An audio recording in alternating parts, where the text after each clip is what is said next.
У Миколаєві продовжують оновлювати заклади освіти під сучасні стандарти. Капітально ремонтують спортивні зали, їдальні, санвузли.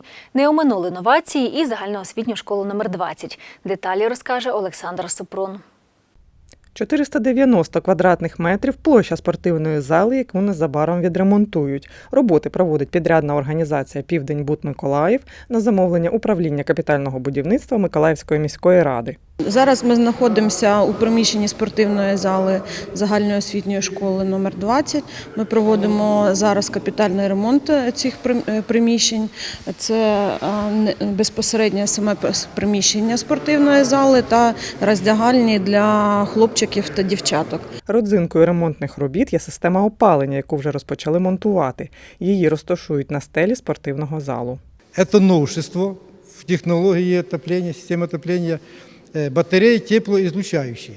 С потолка, как типа УФО, тепло уходит на низ. Греется там оборудование, спортсмен, полы. Воздух как таковой, как типа микроволновка, не греется. Також у відремонтованому спортзалі встановлять нову систему вентиляції та електроосвітлення.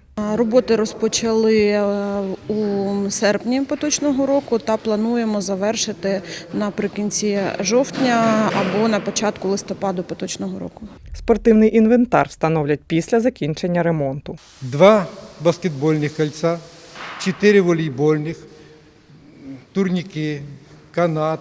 Орієнтовна вартість робіт складає 4 мільйони гривень. Олександр Супрун, Олег Хусаїнов для МСН.